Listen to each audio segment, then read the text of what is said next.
Testimony almost అంటే మీ అందరూ తెలుసు. నేను జాబ్ చేయక 2 years కావస్తుంది.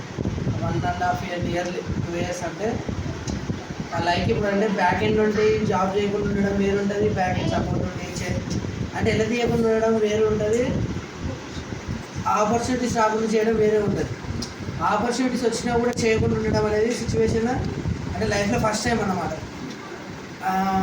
చాలా ఆపర్చునిటీస్ వస్తున్నా అసలు ఎటు ఒక డెసిషన్ తీసుకోలేని ఏంటిది లైఫ్ అనేది చేస్తే ఏమొస్తుంది అంటే ఇప్పుడు స్పిరిచువాలిటీలో ఉండుకుంటా మనం అంటే పాస్టర్లు నేను చాలాసార్లు చెప్పుకుంటే అంటే స్పిరిచువల్గా దేవుణ్ణి నీతిని రాజ్యాన్ని వెతుకోమని దేవుని వాక్యం చెల్లిస్తారు. అంకులు ఎప్పుడు దాని మీదే కాన్ఫిడెంట్గా చెప్తాడో అంటే నాకు కూడా తెలియదు. అంటే సిచ్యువేషన్స్ అనేవి ఆల్మోస్ట్ అంటే టఫెస్ట్ సిచ్యువేషన్స్ లైఫ్లో చాలా ఫేస్ చేసినాం. అయినా కూడా అంటే మ్యారేజ్ అయినాక టఫెస్ట్ సిచ్యువేషన్స్ అనేవి ఎంత ఫేస్ చేస్తున్నా కూడా ఎంత అయిపోయినా కూడా అంటే దేవునికి దగ్గర అవుతా అంటే గాడ్కి అనేది ఆ క్లోజెస్ట్కి వెళ్ళిపోతూ ఉన్నాం అనమాట. ఇంతకుముందు ఎలా ఉండే అంటే లైక్ సిచ్యువేషన్ వచ్చేసి మనకి ఏదైనా టఫెస్ట్ అనిపిస్తే కొంచెం ప్రార్థన చేసుకున్నా కూడా ఏదో ఒక తెలియని ఒక నెగిటివ్ ఇంపాక్ట్ అనేది ఉంటూ ఉండేది, ఒక గిల్ట్ టైప్లో ఒక రిగ్రీట్ అనేది. కానీ ఇప్పుడు ఏంటంటే లైక్ దేవుడు చూసుకుంటాడు. మన ఎటర్నిటీ అంటే మనది ఇక్కడ కాదు, మనం ఏదో సంపాదించాల్సింది ఏదైనా చేయాల్సింది అనేది ఈ ప్లేస్లో కాదు. అట్లని సాధించవద్దు ఏం చేయొద్దని కూడా నా ఇంటెన్షన్ కాదు. కానీ గాడ్ లీడ్ చేస్తాడు టైం వచ్చినప్పుడు. గాడ్ మీద వెయిట్ చేసి ఉండాలి. మనం ఏం చేస్తున్నామో అట్లీస్ట్ మనకన్నా ఒక బేసిక్ క్లారిటీ అనేది ఉండాలి బైబిలికల్గా అనేది నేను నేర్చుకున్నా.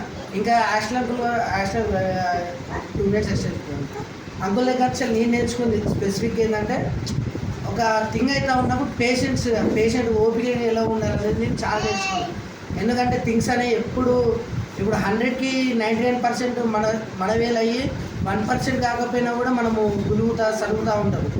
కానీ థింగ్స్ అనేవి ఎట్లా అంటే 100కి 100% మన దాంట్లో అంటే మనం అనుకున్నట్టు కాకపోయినా కూడా ఎట్లా మనము పేషెన్స్గా ఉండాలి అంటే గాడ్ మీద ఎలా డిపెండ్ అవ్వాలి, థింగ్స్ అనేవి ఎట్లా టర్న్ అవుతాయి అంటే మనం ఓవర్ ప్రెడిక్ట్ చేయలేము. కానీ ఏంటంటే గాడ్ మీద ఆ బిలీఫ్ ఆ ఫెయిత్ అనేది ఉంటే ఎట్లా టర్న్ అవుతుంది అనేది నేనైతే అంకుల్ దగ్గర చాలా నేర్చుకునే ఈ విషయంలో. అసలు కొన్నిసార్లు అడుగుతాను అసలు నేను ఎక్కడో చదువుకోండి అంటే లైక్ ఒకరికి ఎక్కడో ఒక పరిచయాలు ఉండవు, అదో ఇదో అయ్యి ఒక దగ్గరకు ఉండడం, ఒక ఏరియా ఇక్కడ మ్యాక్సిమం అందరూ లోకల్గా ఉండడం ఉన్నది. నేను ఎక్కడెక్కడి నుంచో పరిచయం అయ్యి ఒక్కంచెలు ఇక్కడికి వచ్చిన అంటే ఆ ప్రాసెస్లో మొత్తం అనేది గాడ్ అనేది పక్కనే ఉండి నేను నీతో ఉన్నాను ముందుకెళ్ళు అని ఇచ్చే కాన్ఫిడెన్స్ అనేది అది వేరే ఉంటుంది. అసలు చాలా ఉన్నాయి ఇప్పటికీ. నేను ఈ రోజుకి నేను చాలా అంటే నేను ఫేస్ చేస్తూనే నా పర్సనల్గా తెలుసు. అంటే ఫైనాన్షియల్గా ఎంత త్రూ వెళ్తున్నాను, ఎమోషనల్గా కూడా చాలా మొత్తం పడిపోయిన స్టేజ్లోనే ఉన్నా కూడా దేవుడు ఉన్నాడనే ఆ కాన్ఫిడెన్స్ అనేది it's another level of life. అంటే అదొక విశ్వాసికి ఉండే జీవితం అంటే ఇదేనేమో అని అది చాలాసార్లు అనిపించింది నాకు. అది థ్యాంక్స్ గివింగ్ అంటే దేవునికి కృతజ్ఞత చెప్పడమే కదా.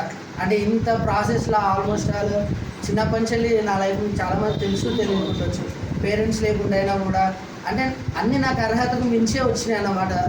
లైక్ అంటే యోగ్యతకు మించిన కృప చూపించిన దేవుడు అని అంటారు కదా.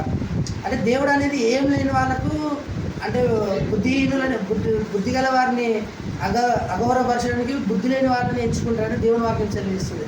అంటే అంత ఇంపాక్టబుల్గా వీళ్ళు నా కొడుకు నా కుమారుడు ఒక తండ్రి మన పక్కన ఉంటే ఎలా ఉంటుందో ఆ ఫీల్ అనేది నేను ఫీల్ అయినా. దానికి థ్యాంక్ గాడ్.